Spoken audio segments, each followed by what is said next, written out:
Good evening, young Padawans and Padawins. It is me, JT. We're back. Yeah, buddy. 2 weeks in, two weeks. Yeah, 2 Ewoks in the park has returned because it's time to talk some Star Wars, my friends. Andor Season 2, Episodes 1, 2, and 3. So, do me a favor. Grab whatever it is you want to drink or your favorite adult beverage. Something to munch on. Sit back in that Starfighter beanbag chair that you have and strap in, my friends, because it's going to be a bumpy ride. Sully, it's all yours. Oh, well, hello, everybody, and welcome to 2 Ewoks in the Park. And for some reason, my video is not working properly, and I don't know why, because that was weird. That was really weird. The good old Discord update. Yeah, buddy. Oh, boy, yeah. Not just Discord, but OBS is messed up. Elgato is messed up. All my stuff is messed up. So hello, everybody. Want to say hi to everybody on TikTok as well. Hopefully you can hear me. I see like lots of dots on my face, like a filter or something. But yeah, my man JT is with me too. I don't see any. No, on TikTok. On TikTok. Oh, okay. Yeah, it's showing the TikTok. We're currently using the other overlays at the moment. So for those that are on TikTok, hello, good to see you. Doing a little zoom in, have some fun with us. Want to say hi to Grizzly Bear, Ashley, and Kimberly Ann. Hello, good to see you. Like JT said, we are going to be talking about Andor, episodes 1, 2, and 3. Which, holy crap, is a lot of episodes to do in one night. Yes, but we're gonna do what we can. We're gonna give it a shot. Yeah, we're gonna give it a shot here and see what happens because, damn. That's all. Well, I mean, they really screwed us on this one, Sully. They really did. You know, I mean, where do they get off with? I mean, I understand first week 2-episode release, maybe even a 3-episode release. I understand that, but the entire season, 12 episodes in 4 weeks. Really? Where do you get off, Star Wars? Come on! Not just Star Wars, but Disney. Them too. I mean, listen. All involved. Yeah, I'd have to say all involved. Yeah. I would. I'd have to say that. You bastards. So, obviously, when it comes down to this, we're not going to be able to do your normal review.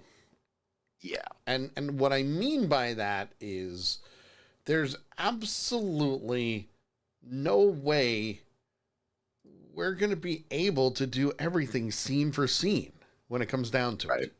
There's just no way. I wish there was. Basically, what we're going to try to do is give you the basic gist of each episode. I can tell you that the first 3 episodes, and again, when it comes down to this, I'm now understanding why they're doing what they're doing by releasing 3 episodes at a time. Do I think it's a pain in the ass? Yes, absolutely, hands down, 100%, because holy crap. What is their reasoning behind it then? My theory is this, and this is just from the first 3 episodes, that each episode is part of obviously a bigger story, but for example, these 3 episodes centered around Andor stealing a prototype TIE fighter, number 1. Which, by the way, was freaking hilarious. Oh, yeah, and we'll get into it. The other one was we had a wedding that Mon Mothra was planning for. And then everybody that survived Andor season 1 and made it off world is in hiding, and they're waiting for Andor to get back. And all 3 episodes have these stories going on. Well, and don't forget the interfaction war. Yes. The interfaction war, indeed. And if you don't know what that is, that's the Senate trying to do whatever they need to in order to, survive, so to speak, and also possibly what's the word I'm looking for here? Take down the Empire. Yeah. So needless to say, there's a lot of shit going on, including but not limited to all of this stuff happening at the wedding. Yeah. And Andor, I don't know, I'm liking his story arc a little bit better on this than what we've seen so far. So we're going to break it down, all 3 episodes, pretty much all at once.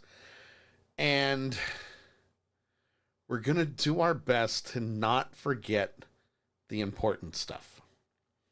Right. Because there's a lot going on. And to me, yeah. I like to think of it this way. Everything that's happening in episodes 1, 2, and 3, obviously episode 1 is your part 1 of a play. Mm-hmm.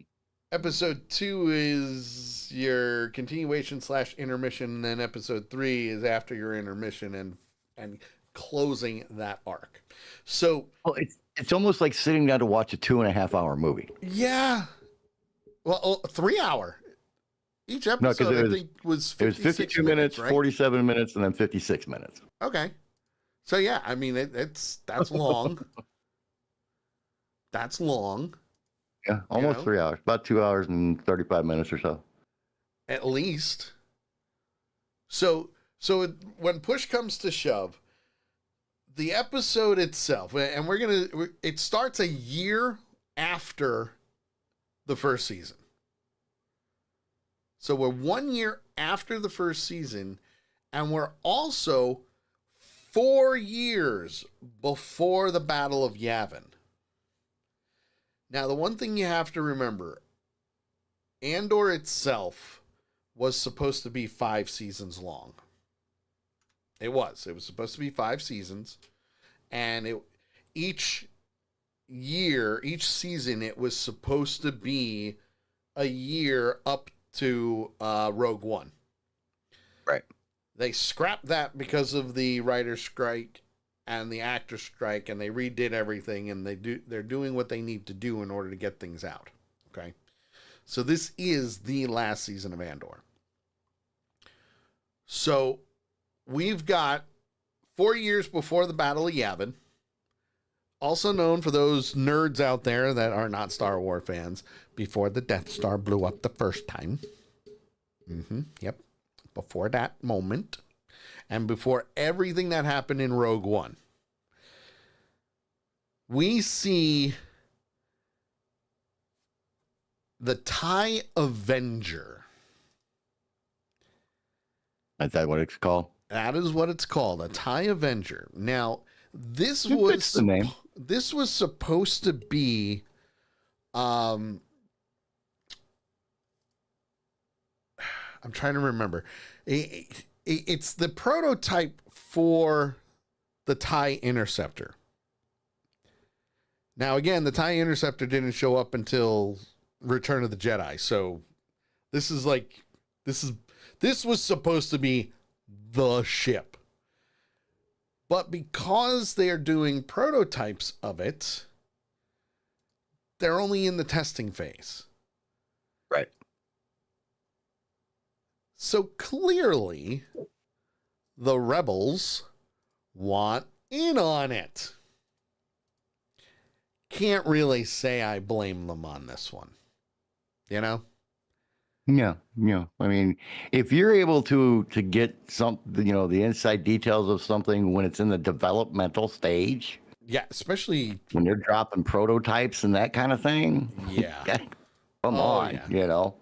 The only thing better would be in final stage before sending it off into production. Right. And then even then you're like, okay, does it work? Is it doing what it needs to do? Have we done this? Have we done that? Does all the ammo work? All that good stuff. Like, put it this way, they are not even far enough in to actually have like an operator's manual. that's true. So, I mean, you're not wrong. You're not wrong. So there's the TIE Avenger. You can see it in all its glory. And the reason why I say it looks like the Interceptor is because that it does. It looks like the TIE Interceptor. And what it's the only difference is the back end of the wings. So the back end of the wings is separated just like the front for better aerodynamics and speed. Yes. Hence the TIE Interceptor. Now, one of the things that I did notice was the woman that is testing everything. Her name is Nia. She works for the Empire. Yep. This is a test facility. Developmental facility. Yes, the developmental facility of these TIE fighters. Yes. Now, Andor's job is to be the, quote, test pilot and steal it. And he basically hires her to let them take it. This is how the first episode starts, folks. Mm-hmm. I think it actually started with him sitting in front of a window, looking out into the vastness of space. Yes. Which was, by the way, a really freaking cool shot. Oh, absolutely. It was a really cool shot. Absolutely. So even though she is a part of the Empire, she's a part of the Axis network, which is the formulation of the Rebel Alliance. So the fact that they were able to turn her, I love the quote that they had with this. This is Nia to Andor. If I die tonight, was it worth it? She knew that she might die. Yeah. Because of what they're doing. And Andor was like, no, you know what? Listen, your work is great. But yes, it makes it worth it. He has absolutely no problem sacrificing somebody, which... Yeah. And truth be told, in a situation like that, the only person that can answer that question is themselves. Right. Is what I'm doing worth sacrificing my life for? Yes or no? But I like what he says. He says the Empire cannot win. Right. We can't let the Empire win. We got to take them down. And this is one way that we can do that. And you are a vital part of that. Yep. If it wasn't for you, we wouldn't even know about this thing probably. Yeah.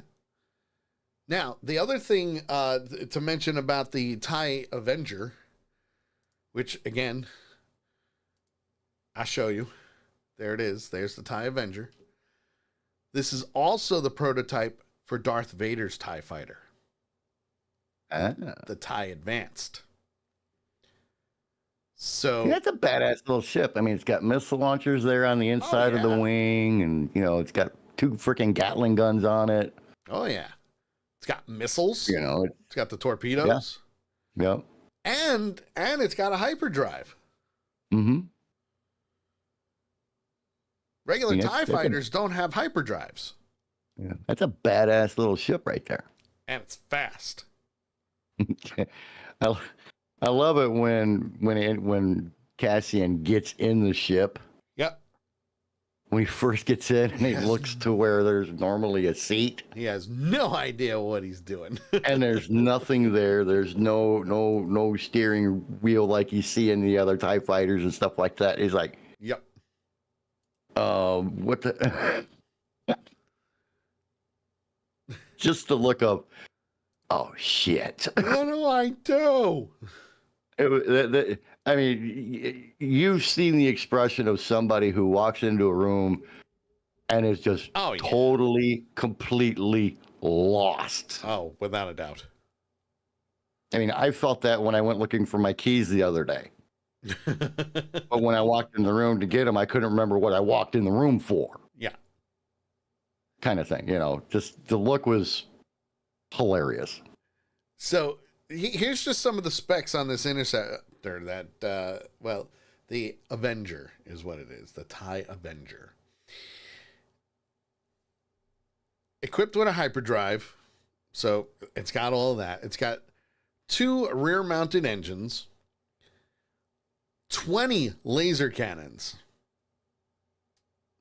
2 rotary blaster cannons,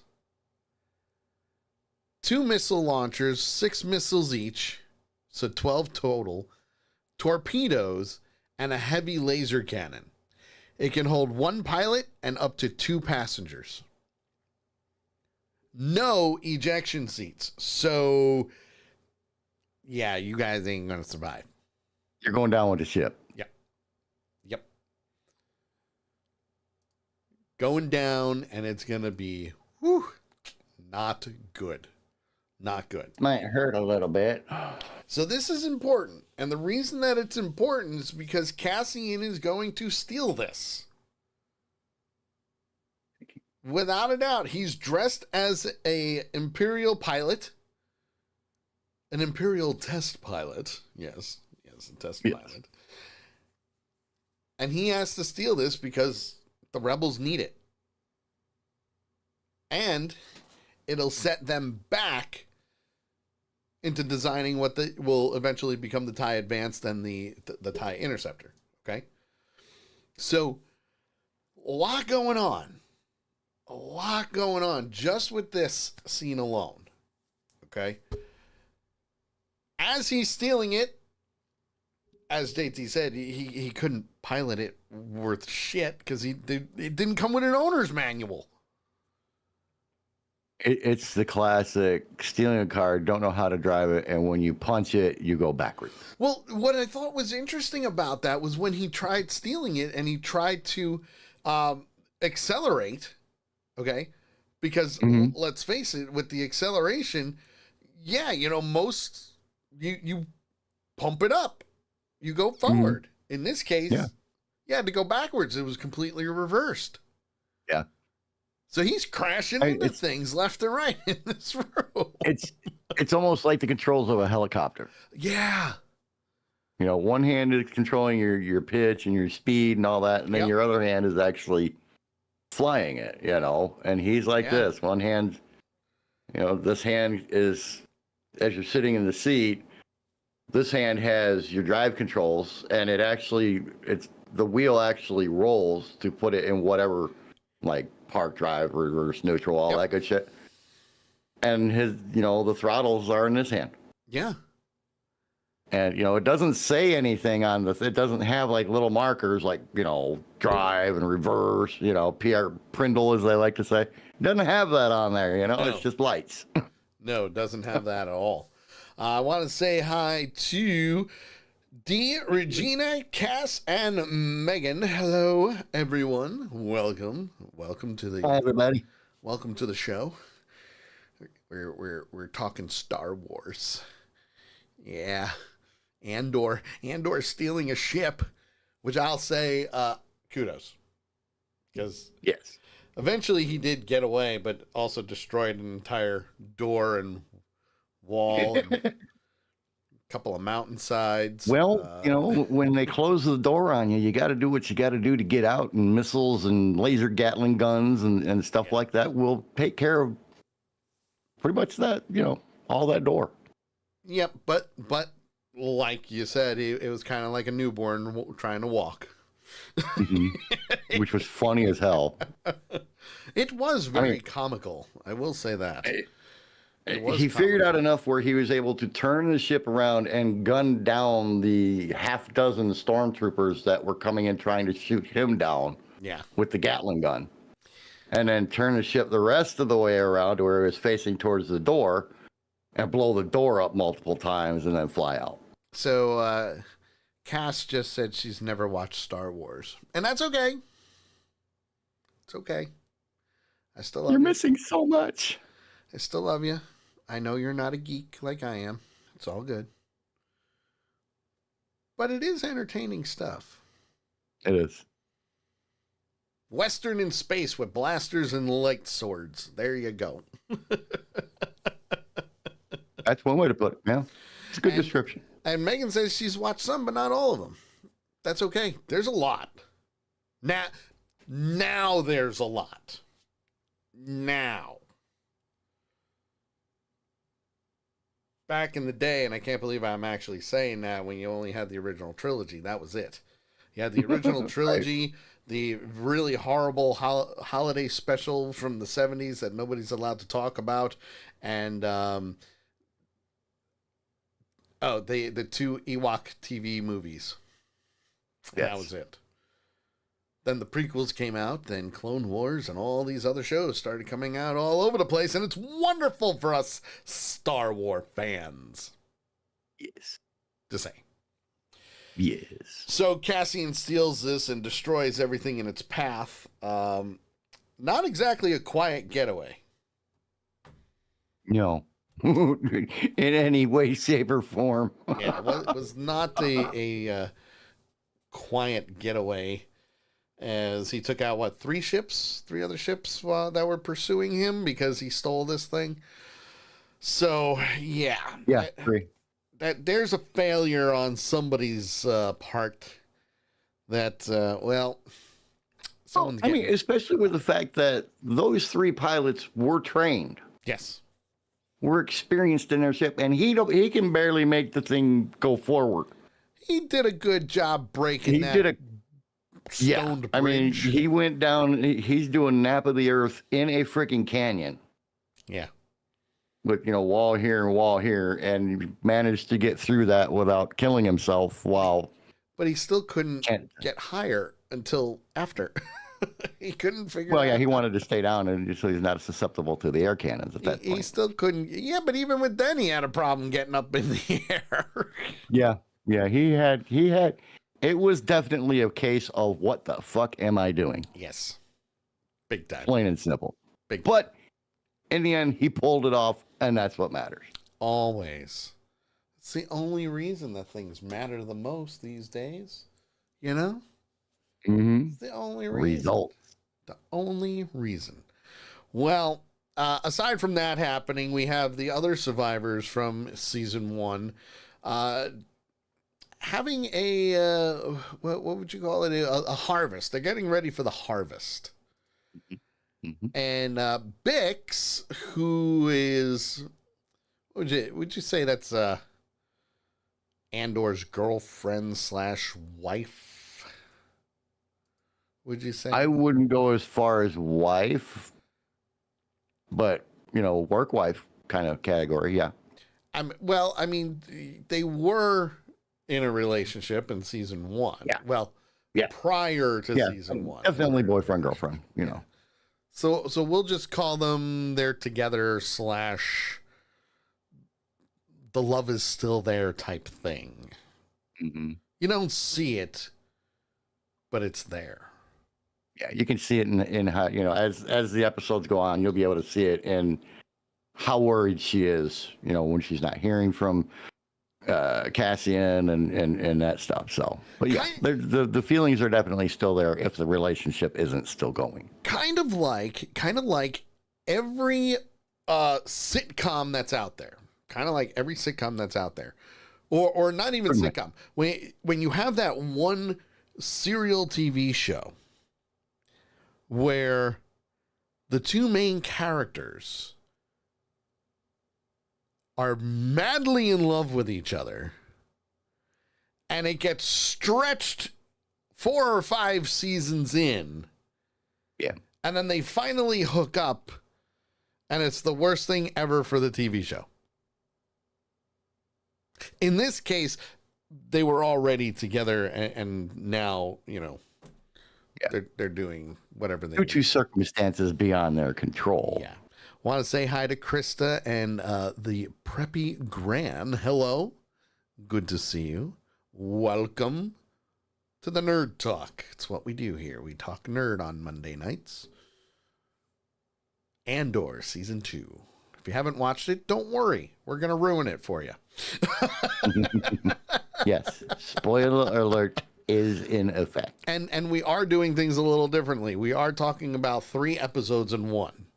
So while the harvest is currently going on, Bix is having nightmares that she's being stalked by Imperial soldiers. We have Mon Mothma, who is the head of the Rebel Alliance, by the way. She's currently planning for a wedding. Want to say hi to Carol, who just came in on Twitch. Hello, darling. Welcome back. He's finally back. We've missed missed her. We've missed you. But yes. So, with Bix having her nightmare, getting ready for the harvest with the rest of them, they are technically illegal aliens on a planet they're not supposed to be on. And the Empire apparently takes a census. They're worse than Trump. Who knew? Who knew a government taking a census of the people on a specific planet that is important to the Empire? Who'd have thunk it? Who'd have thunk it? Who'd have thunk it? You know? Not me. That's something that would never have crossed my mind. No? Of course, there's a lot of things that never crossed my mind. So, Okay. All right. All right. I get it. I get it. I get it. I see what you're saying, for sure. So, obviously, for those that aren't nerds like us, it's okay. We still love you. We're just nerds. Mon Mothma and her husband are planning their daughter's wedding. And it's not just any wedding. It's an old school arranged marriage wedding. I cannot believe that we are that far in the future and still have arranged weddings. Hey, listen, it still happens here in present day. Well, Not as I know, much. And that's the thing. I know it's still here in present day, but it's not as prevalent as it used to be. So I thought, maybe something like that would have died out by that time. Well, we don't know how long ago in a galaxy far, far away this really is. Just so you know. Gotcha.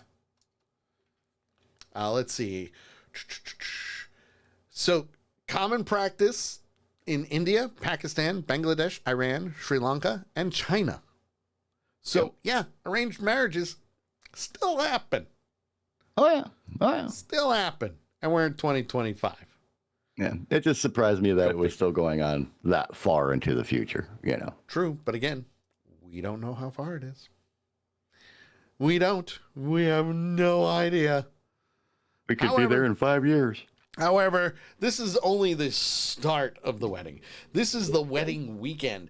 Everybody's coming in and they're greeting people. All the elite, the senators, their children, their friends, their family.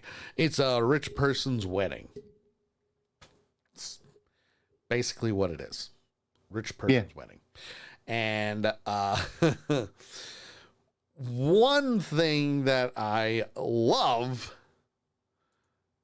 and I do love this, is Luthen Rail. Now, for those that don't know, that's okay. It's all right. We'll allow it. Luthen Rail is the mastermind, I guess you could say, of the Axis Network and the Rebel Alliance. Yeah, be a good choice of word. Yeah. He's the one that is in charge of everything, all the cloak and dagger. And I gotta admit, Mr. Skarsgård there does a really great job. He really does. Because even at the wedding, he's planning shit. Oh, yeah. But at the same time, the TIE Avenger heist is going on. And Andor hasn't reported in. So, yeah, they're a little worried. They're a little worried that something may have gone wrong. And we don't know why or how. Which is interesting to say the least. Because this is the run of, what would you say, all 3 episodes, right? Yeah. Andor hasn't replied back yet. He's not back yet? What do you mean he's not back yet? How is this happening? Is Andor coming back? Did he come back? Did he head into trouble? Has anybody heard from Andor? That's all you hear in these first 3 episodes. Which is true. It's all you hear. Now, as Andor is on his escape with stealing the Avenger there, and the wedding being planned, Andor is supposed to meet up with somebody,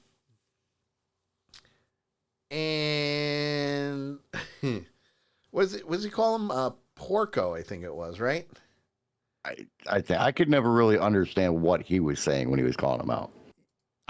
I'm pretty sure it was Porco. Now, Porco, I have a feeling that he doesn't really exist, but a lot of people saw him. So No, I sure about that. I think they unalived him. Is what happened. Possibly. Because he was supposed to be waiting there at the ship, right, when Cassian got back. Right, and Cassian didn't show up. Yeah, I think the little faction, whoever these people are, unalived him. Yes. So what happened was Cassian landed on what was the planet there?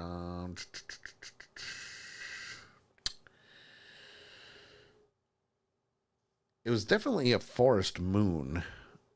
Mm-hmm. But the ship that they were meeting at was destroyed, and Porco, apparently who was supposed to be at the ship, is gone. He was supposed to deliver the ship to Yavin 4. So we already know Yavin 4 has got the base because, again, this takes place 4 years before the Battle of Yavin.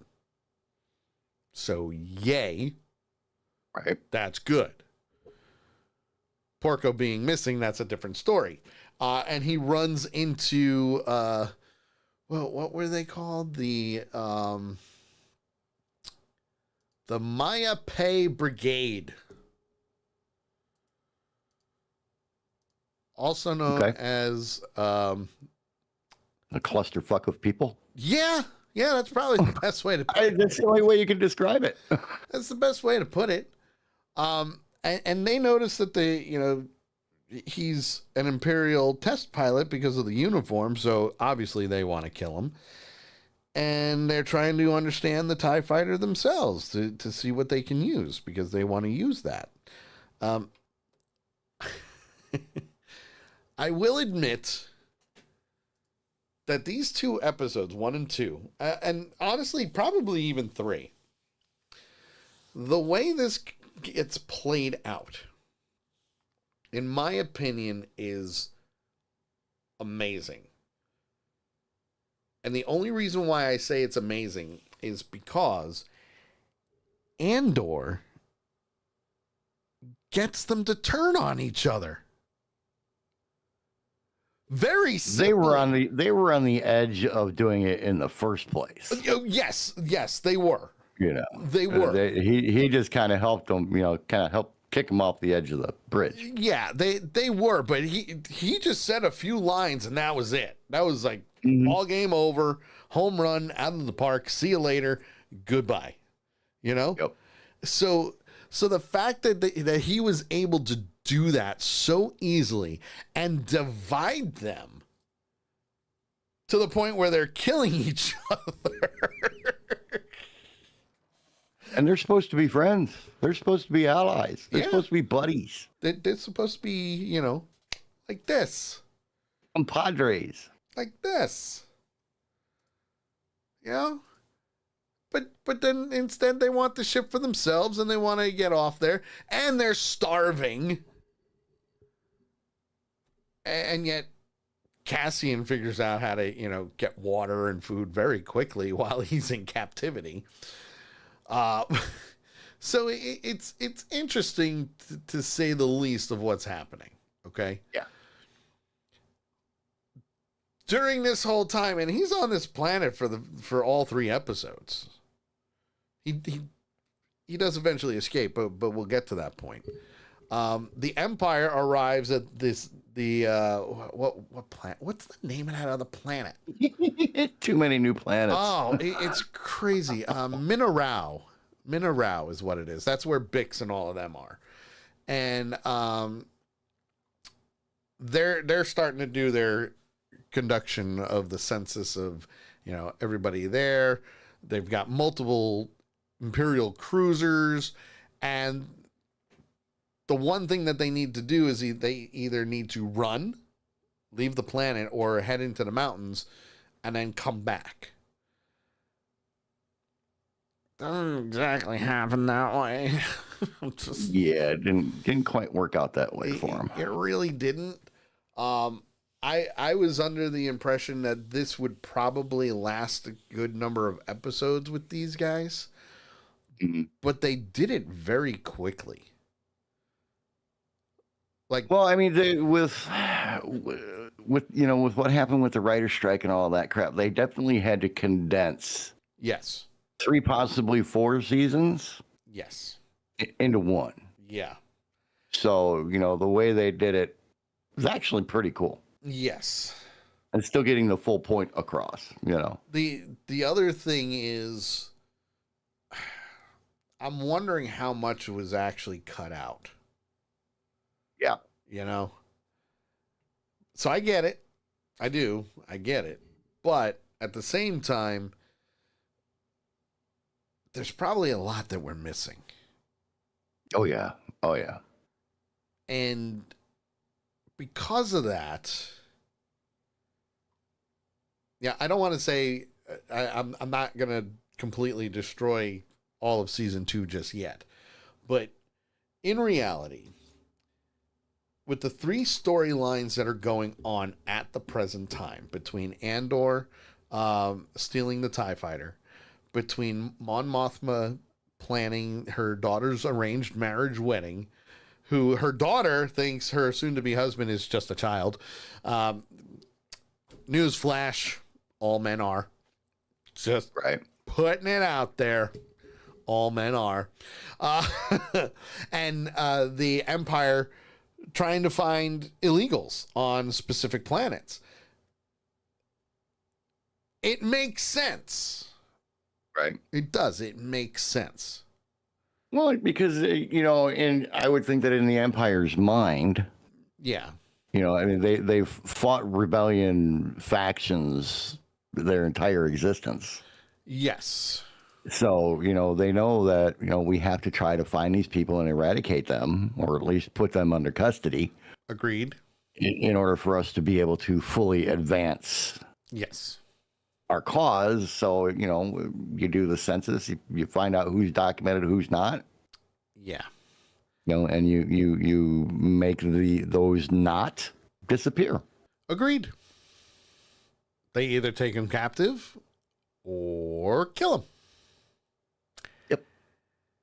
I was trying to be politically correct. Yeah. Oh yeah. But that's basically what it Yeah. was. You know, it comes down to how does this play out with the Empire and Right. all that stuff. Well, I can tell you it doesn't turn out very well for Bix, but in a lot of ways it does. Because, and again, we're taking 3 episodes and cramming it into one, okay? The other thing that we have to mention is that Sargrana Tima. Now, in this episode, this was episode 2, we see the return of a very prominent figure in Rogue One. Mm-hmm. And we have Deidre Miro, who's the lieutenant. That was the blonde from season 1 who got promoted, went on that search. And we also see Major Leo Partagas. Again, every character's got a name. We've seen him before. He's the older gentleman that basically promoted her to lieutenant because of all the work that they've done. So he's technically working under him. And then we also have Orson Krennic. Now, Krennic is the one from Rogue One that,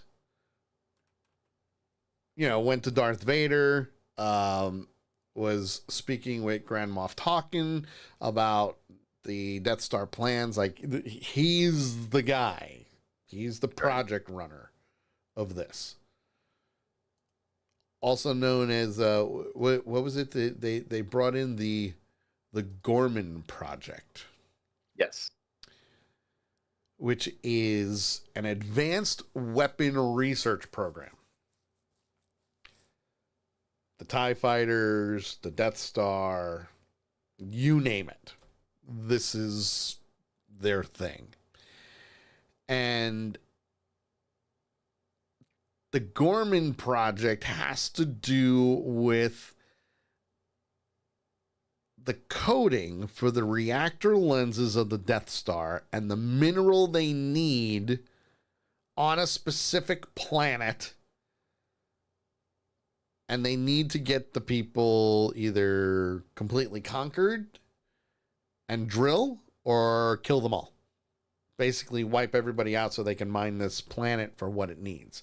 Now, they need to put them under their thumb or wipe them out. Yeah, make them work for us or take them out and be done with it. Now, the problem with this is the Gorman people obviously are going to fight. But if they start drilling and mining for this element, it is going to destroy the planet. As in, break it apart. And kill everybody anyway. All right.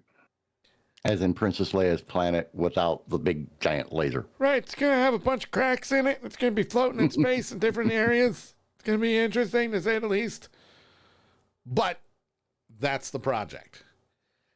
Now, obviously, some people in the council for this have their own opinions on it. They don't agree with it completely. They agree together that it has to happen. But they're also like, I don't know about that. I don't know about that. It's not going to be a good thing. Not going to be a good thing. We have the next day party. What would you say? The rehearsal dinner, I guess you could say. Would be pretty much for the wedding, the rehearsal dinner for that. And Oh my gosh, more and more just happening with this wedding that shouldn't be happening. The plotting shouldn't be happening. There are people showing up that shouldn't be there. It's Well, and then the bride to be disappears, Yep. Yep, she and disappears mom for a mom little. finds her and finds out that the problem is he won't even hold her hand in public. Yeah, which is a little odd. It's like, come on, dude. You're gonna be my husband in 24 freaking hours. You can't hold my hand. Come on, man. Help us out. Help us I can out. understand her being a tad upset about that. Just a little bit. I get it. I do. I get it. Mhm. It happens, you know.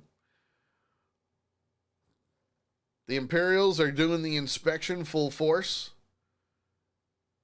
The survivors of Phoenix are almost on the run. Not really, but almost.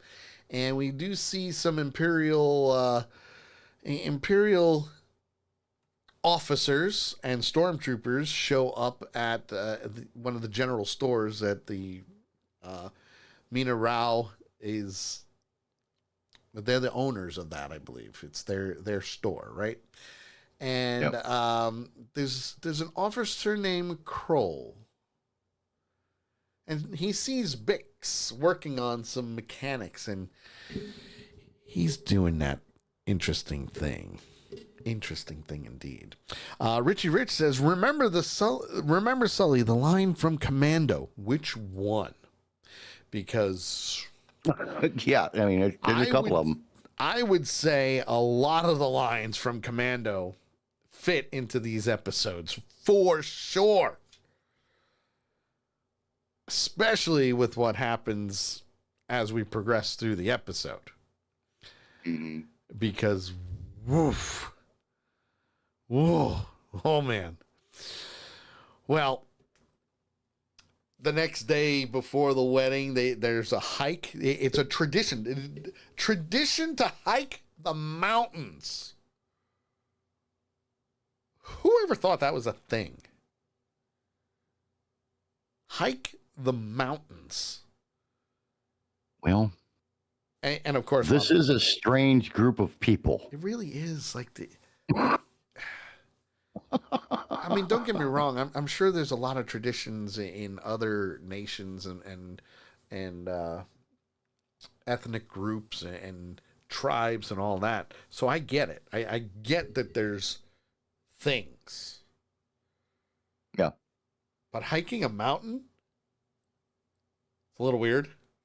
Not gonna lie. It does give people the chance to talk, and mom and daughter have a conversation, and Yeah. the two fathers have a conversation together, and that kind of thing. So it's a nice little tradition, but a freaking mountain? Yeah, that's a little bit weird. A little bit weird. Better have a freaking anti-gravity walker or stroller for me. Yeah. Yeah. So that's all happening. We've got Andor turning each group against each other on another planet. And we've got the inspection going on another. Obviously, Andor's caught in the middle of the power struggle that's going on with the advanced TIE fighter.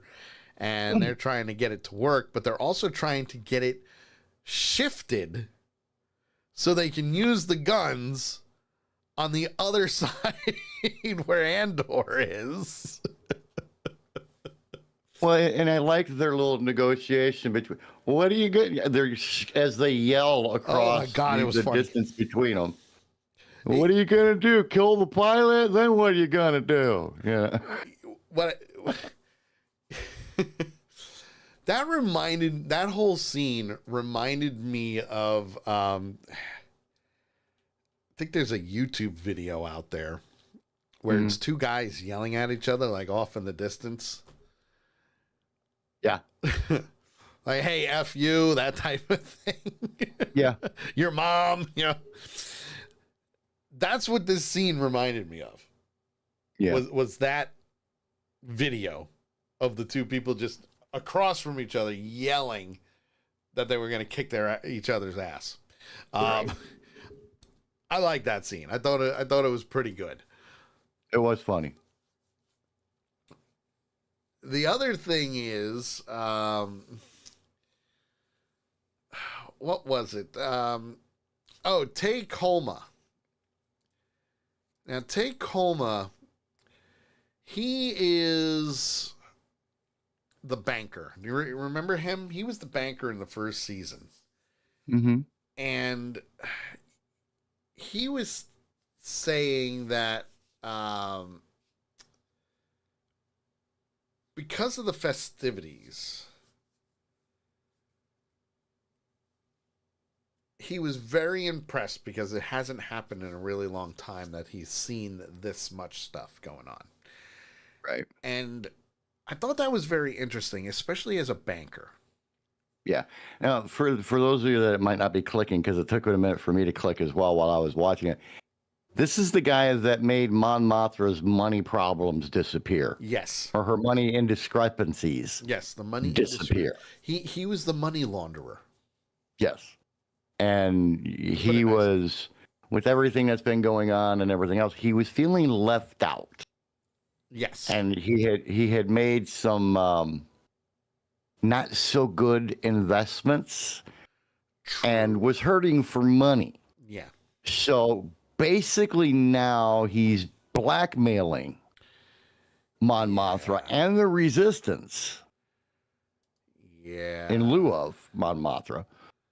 It's no point. That, if you don't give me money, I'm going to turn you in. Yeah, I'm basically gonna be like, yo, Empire, turncoat. These are your ringleaders here. Yeah, turncoat. By the way, the Emperor won't like it if I mention your name, because then all hell's gonna break loose. Which, listen, eventually, most likely, something's going to be happening, because we know she's in charge of the Rebel Alliance. We know that. Well, and then the I can't think of his name, but the guy who owns the antique store that is a cover. Yes, that was. I just said his name earlier too. Yeah, you did. Oh, what the hell is his name? It's played by Skarsgård there. Damn it. But anyway, he's there. He kind of gets an idea of what's going on, and he tells Mon Mothra, in episode 3, basically, because she finds out, or the guy actually tells her that he's been spending more and more time with the enemy. Yes. And the antiques guy is not happy about that. No. And makes the decision, which she is obviously very unhappy about, that he needs to disappear. Yeah. Yeah. And at the end of towards the end of episode 3, because he tells her that, unfortunately he has to leave. He's got some things that have come up. Yeah. Which that should have been a red flag. Right. Which obviously it was. A little. If you remember back to season 1, we had the only way I can put it is the lesbian couple. Yes. And the white girl was at the ceremony, at the wedding, but her lover was not.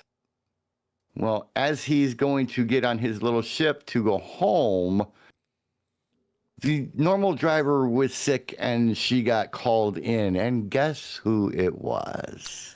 Who was it? It was her lover. Uh-huh. Driver suit and everything, looking all, spiffy and fancy and chauffeurish. Looking spiffy there. Mm-hmm. And the other, my only question is, yep, on that part, mm-hmm.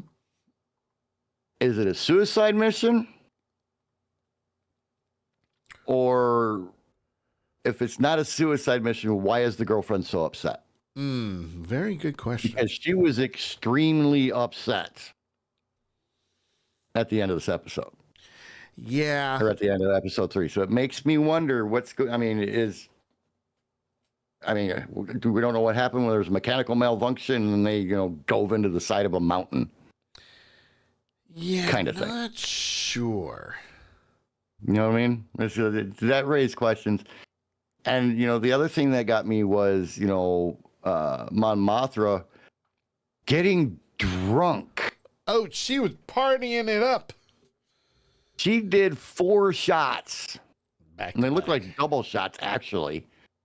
In the span of about 5 minutes. Yeah. And she was, I'm sorry to put it this way, but she was dancing her pretty little ass off. Oh, yeah. And the hubby didn't look too happy about that. Well, I mean, listen. Just wondering what's going on, Listen. Everybody gets drunk. Oh, Everybody yeah. has a good time. Everybody needs it sometimes. It happens. And I do have to say that that third episode, The Wedding, when the music started and everything, definitely gave new meaning to the word party ball. Right? Right? That was crazy. Oh, man, that thing was epic, dude. That thing was epic. It was crazy. It's this giant ball, literally. It's a giant ball. The under part of it It's is a disco ball with speakers. What do they call it? The glitter ball? Disco ball. Disco ball. Yeah. And then there were speakers all around it, and it was just blaring music. It was like, whoa. This is what weddings. Damn. This is what weddings here in the States need to be. I want one of the Miller party balls if that's what they are now. Shit. Hell yeah. Hell yeah. Now, obviously, that thing was epic. With the party and everything, Andor does finally escape. Mm-hmm. But I thought it was interesting the way he did escape. Well, I mean, you take advantage of the situation. Well, especially if you're being held captive. yes. But I thought it was interesting what they came in contact with. You thought that was interesting too. I thought it was great, actually, because it kind of narrowed down what planet they were on. We've seen this creature. So, Before. yes and no.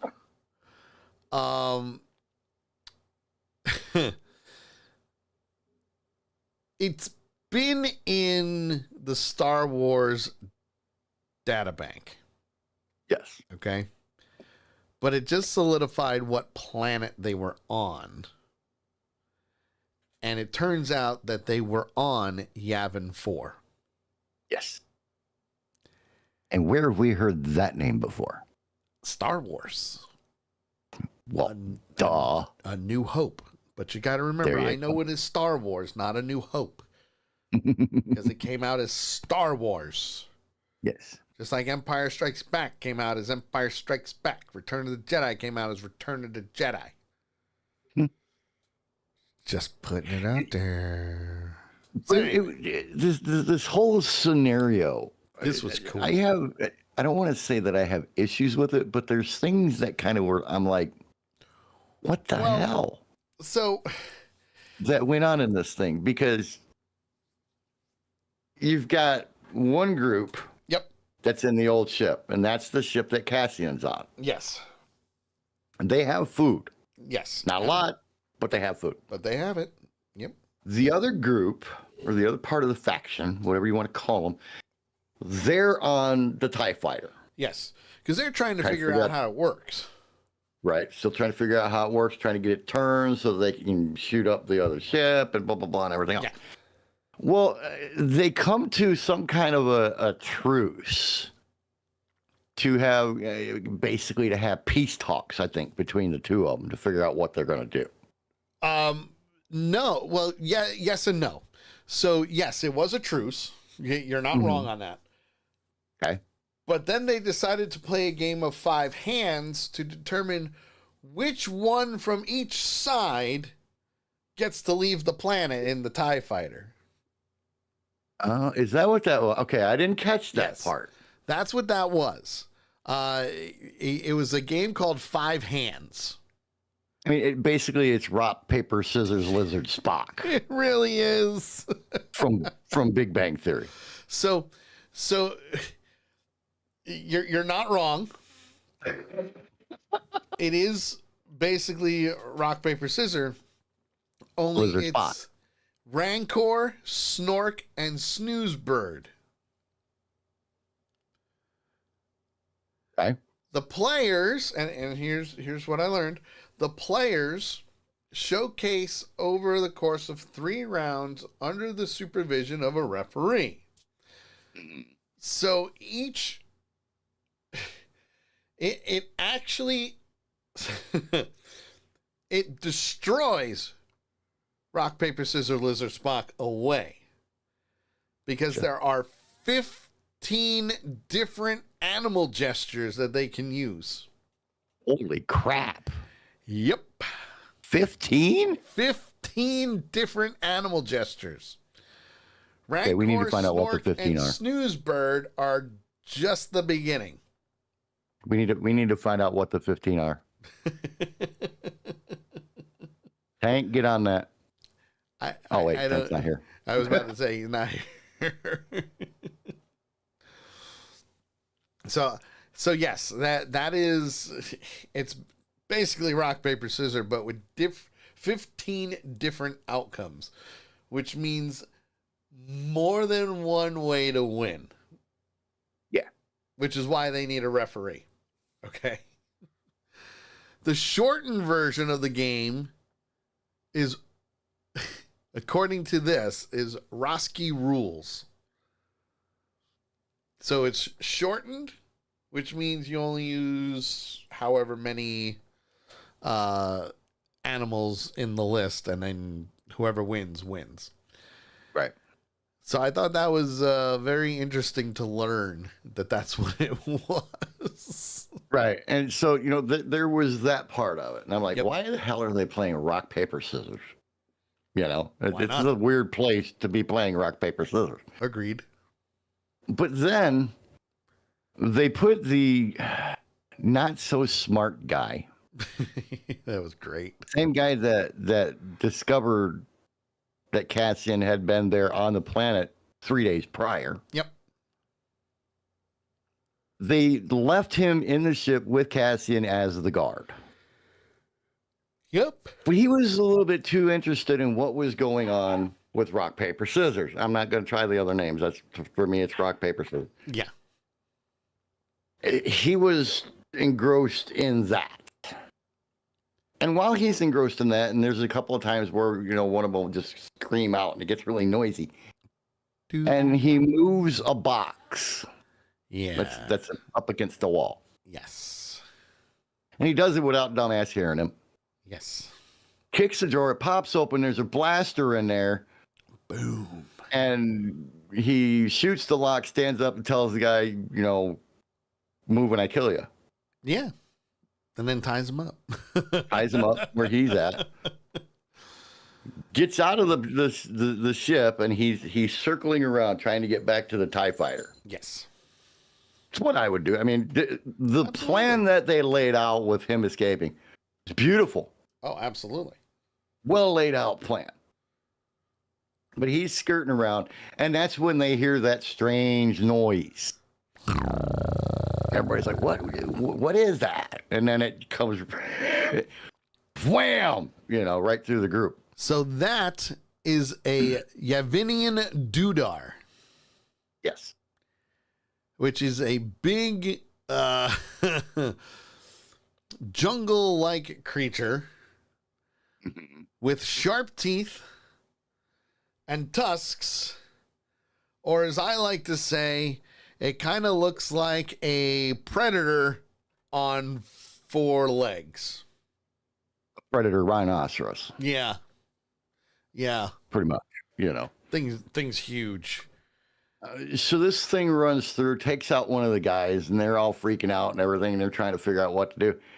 Takes out a couple But of them. that gives enough distraction for Cassian, or Yeah. Andor, whichever way you want to call him, to sweep around, get back in the TIE fighter, Yes.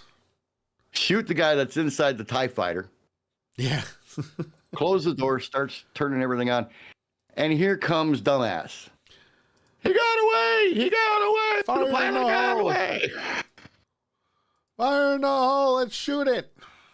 So they all turn around, they start shooting at the TIE. Your little freaking blaster ain't gonna hurt a TIE fighter. No. Unless you happen to hit like the front of one of the missiles or something like that. You know, Yep. then you might get lucky. Yeah.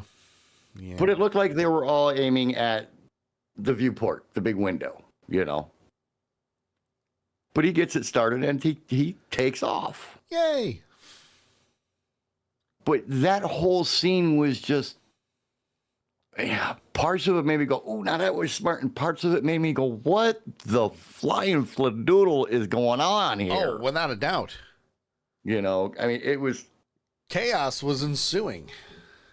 but I'll say this. Mm-hmm. I will say this.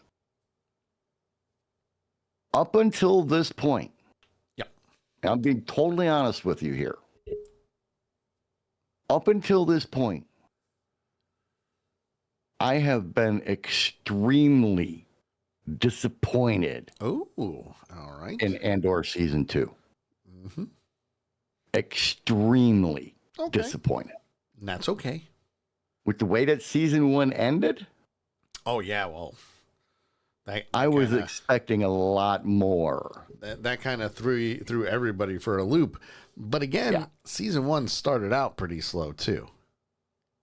Not this slow. No, not this slow. Not this slow. But and that's one of the things, like, we were comparing it before we started, and again, we're almost done with it, because we've already mentioned that Mon Mothma is getting trashed at the wedding reception. We touched on what's their faces there, the lieutenant and what's his name, the who was it? God damn it. I can't. Oh, pisses me off that I can't remember their freaking names. Fun to see you struggle, though. It's hard to remember all their names. It really Yeah, there's is. a lot of them. It Especially really just is. coming back into it, you know, being first night, try to remember 3 episodes worth of crap. Yeah. Yeah, especially since I watched it like as soon as I could, because I knew. Who was it? Deidre, right? Deidre's the blonde. And then Yes, I think so. we also had the guy, what's his Whose name? mother was a total ass. Who was it? Cyril Karn, right? He was the one that was part of the uprising on Phoenix last season, because he was doing an investigation and got basically promoted to being, back to where he was. He cleared his name from some bad situations, Yeah, they put him to work at the desks doing the inventory, going through the inventory stuff and all that. Yeah, and he was training somebody. So, the two of them are pretty much an item, so they're doing whatever they need to do. And during the wedding, obviously things are happening all over the place, all over the galaxy. Things are happening. Mhm. And since Andor escaped, which was good,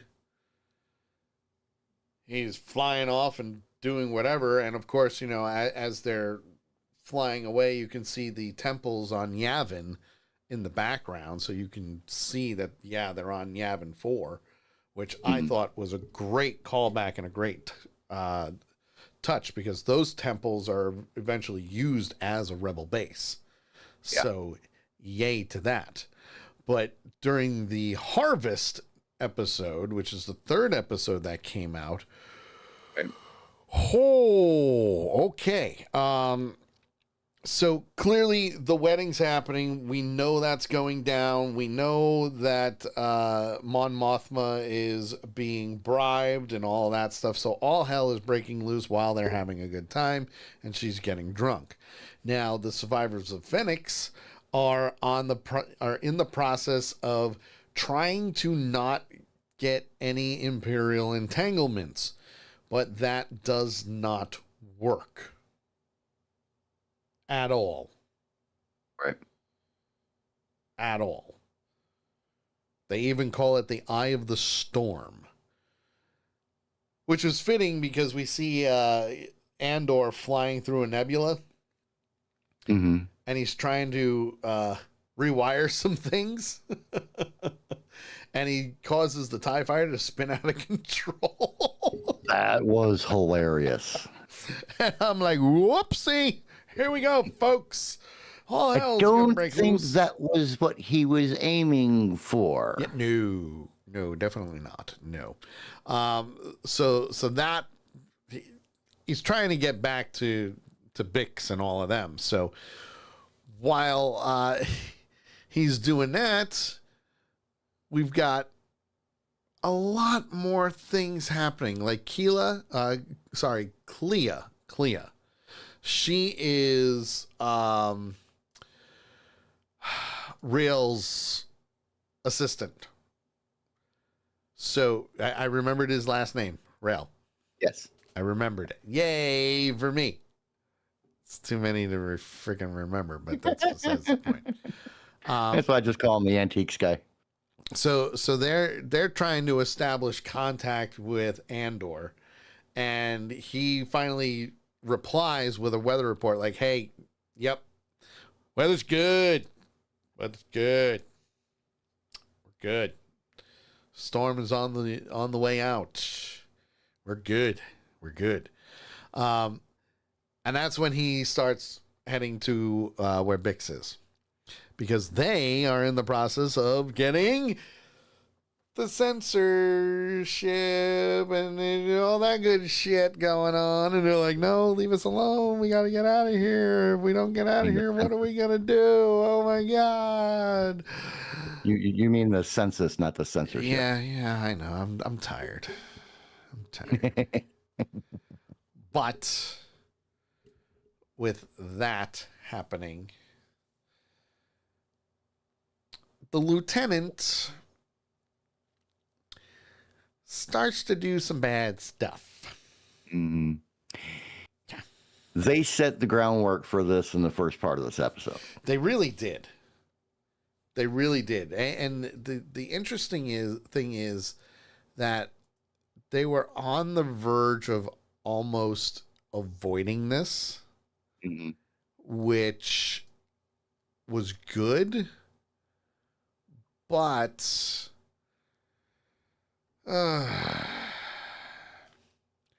there's always one. Yeah, we've used the word turncoat many times. Oh, always. But most of the time it's been a turncoat from the Empire to the Republic. Yeah. Most of the time. Not all the time, but most of the time. Yeah.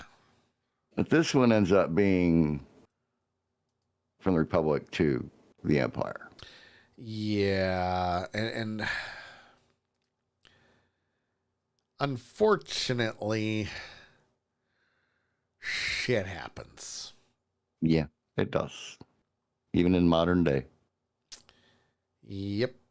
Mm-hmm. Always got that one. Mm-hmm. Mm-hmm. Yep. Well, with everything happening, with the inspections going on, and who was it? Corporal Pike, I believe it was, right? I think so. I think it was Corporal Pike, where he was part of Kayleen's house, or was approaching it, and Lieutenant Kroll was already there. And Lieutenant Kroll picked the fight with the wrong person. Oh, that's for sure. So he decided that he was going to use his Imperial officer status to do some bad things. Mm-hmm. Bad things to Bix. As in, was going to report her unless she gave stuff up. And Bix fought back. Yeah, and he tried. He's like, well, I know you're undocumented. Yep. It's like, oh boy. Yeah. Well, not only was it, I know you're undocumented, but the fight, that was great. Because, now mind you, she was a fighter on Phoenix. Yeah, she was a fighter to start with. She can hold her own, Yeah, she's not somebody you want to piss off or, attack. Yeah. Well, Kroll starts dragging her towards the bed unit, and she grabs a wrench and hits him right in the head. And I mean, I don't know if there was a wrench or some kind of a hammer or something, but yeah, it was a wrench. It wasn't like our wrench, but it's a wrench nonetheless. And it laid his happy ass out. Bam! Nailed him. And I mean nailed him. And that wasn't the first time, because now he's screaming in pain, which makes the driver of the speeder that brought him come on over. And boy, does she just beat the living crap out of him. Yep. To the point where Kroll staggers through the living room, reaches for his blaster holster, and it's not there. She hits him in the head again.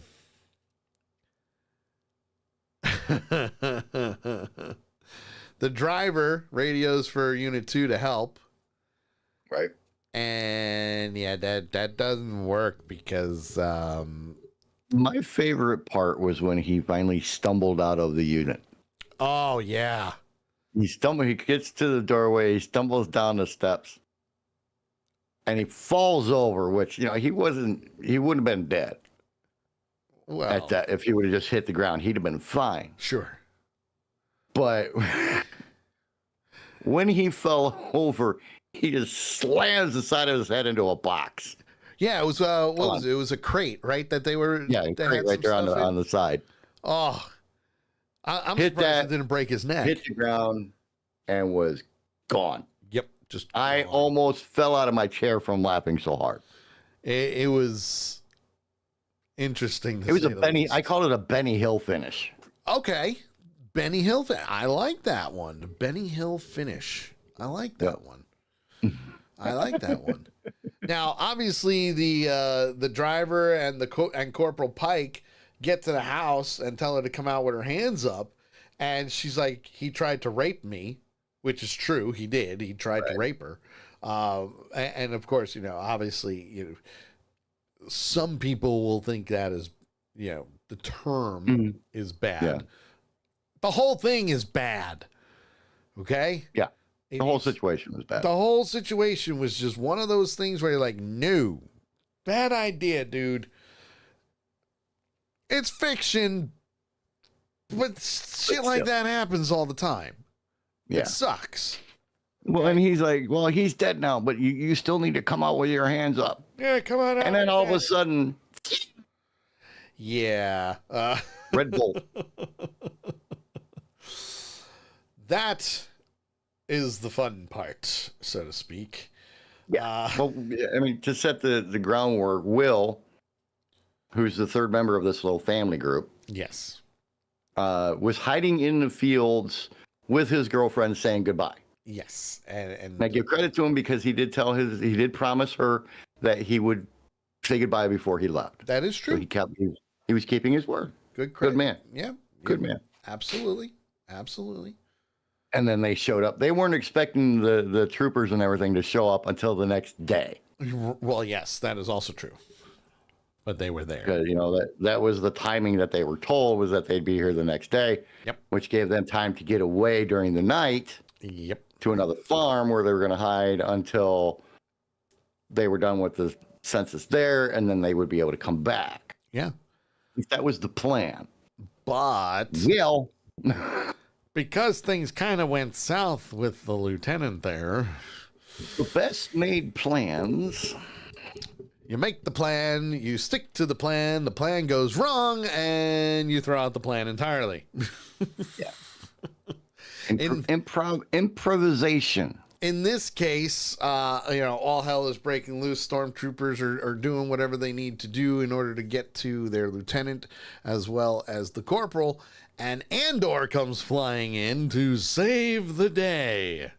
Yay. We love that he came in to save the day, especially with that TIE Avenger, and starts taking things out. He's really good at flying now, by the way. Yeah, he's mastered it now, which is great that he mastered it.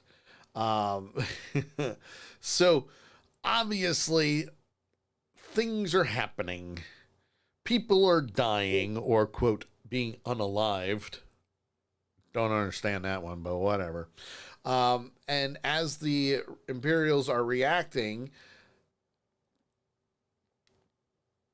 what is it? What the hell is it that he destroyed one of them? It's one of the towers. How about the silo? The silo. That's it. Silo. Thank you. One of the weights. Well, it was one of the containers. Yeah, one of the silo containers that they had, and took out everybody on the ground. Just took them all out, which was great. You get buried under tons of grain, you're not gonna be doing very well. Yeah. Now, Brasso is one of the survivors of Phoenix. Yeah, he was posing as her husband at the time. Yes. Yeah. And he decided to take advantage of everything and start running away because he was already being held against his will, and got onto a speeder and started directing them away from everything that was going on. And while that's happening, Andor's doing what he needs to do and trying to take out the stormtroopers that are pursuing him. However, it doesn't work out very well, because after all was said and done and Andor did what he needed to do to save everybody, unfortunately, Brasso was shot in the back. Yeah. His speeder destroyed. I don't know if you caught the whole sequence there. I'm sure you did, but yes. I thought it was really unique how they did this. First of all, stormtroopers can't hit worth a damn. Right. And, you see all these troopers, they're chasing him, because he's on the speeder. So they're running after him and they're firing and they're missing and everything else. But it was almost like things went into slow motion. Yeah. As they show one trooper stops and he's slowly raising his weapon. Yep. They switch over to Cassian in the TIE Fighter. Right when they do the switch, just before he fires from the TIE Fighter, you hear, you hear one shot. One shot, and that's it. And if you weren't paying attention, you wouldn't hear it. Nope. But you hear it. And I heard that, and I'm like, damn. Yep. He's not going to make it. Nope. So the one time a stormtrooper actually hit what he aimed for. And I think that might have partially been Andor's fault, because I think when he hit him... No, he got the shot off before Andor fired. Well, yeah, true.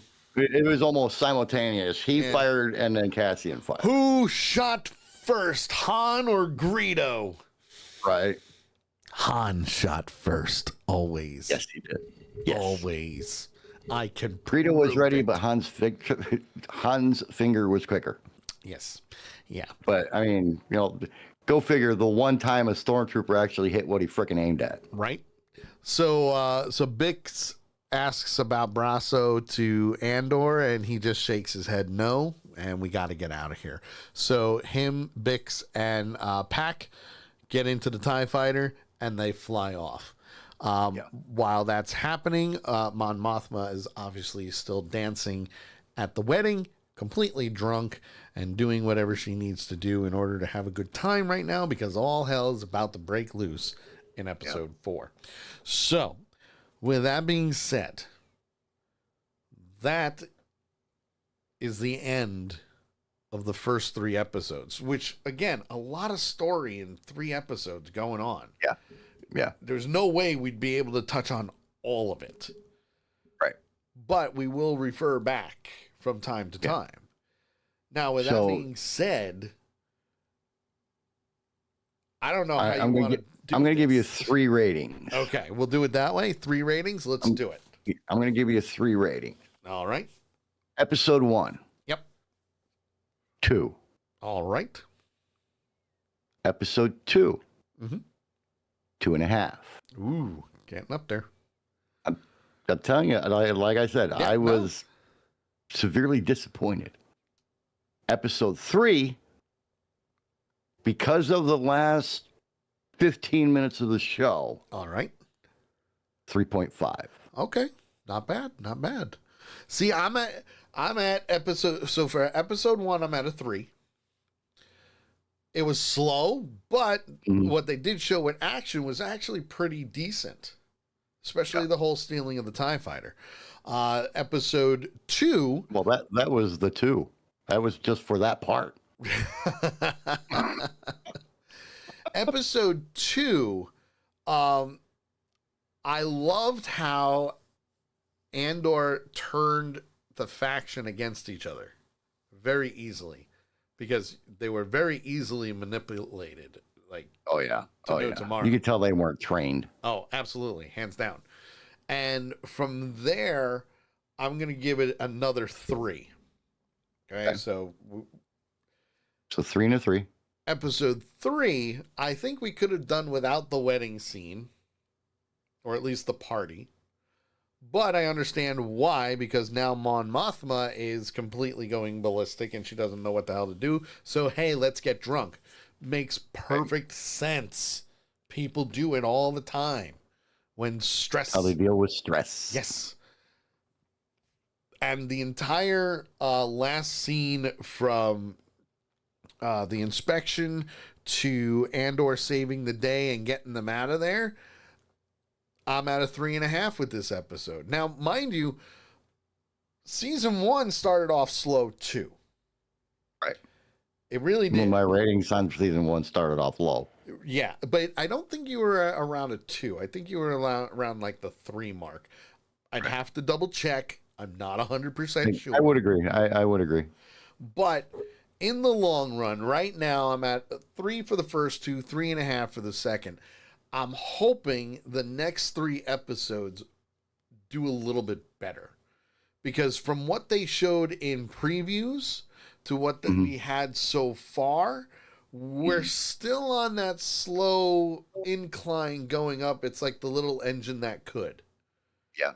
I have a feeling eventually we're just going to get over that hump, and it's just going to be a roller coaster ride. Yeah. God, I hope so. Yeah. I think we should use, just because it was so cool looking, I think we should use TIE fighters for the rating system. We'll do TIE Avengers. Yeah. So 3, 3, and 3.5 for the first 3 episodes. 2.5, 2, 2.5, 3.5. Nice. So that, my friends, is the end of 2 Ewoks in the Park. Yes, it's true. We'll be back next Monday with episodes 4, 5, and 6 of Andor. Holy crap. Hey, we did it. We halfway point, buddy. I think we did pretty good by doing 3 episodes in an hour and a half, so that's not too bad.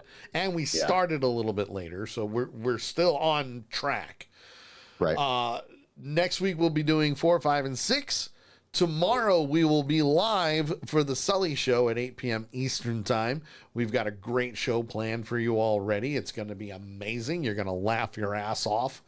And I believe Carol's going to be back. And Carol will be back too as well. So yay! It's going to be fun. So, with that being said, for the redneck, there he is. Say hi, JT. Goodbye, JT. Hi, JT. Goodbye, JT. And I am the Geek Sully. We will be back next week for 2 Ewoks in the park.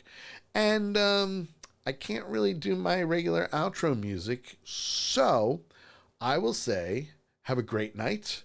And we will see you all tomorrow for the Sully Show. And as always, may the Force be with you.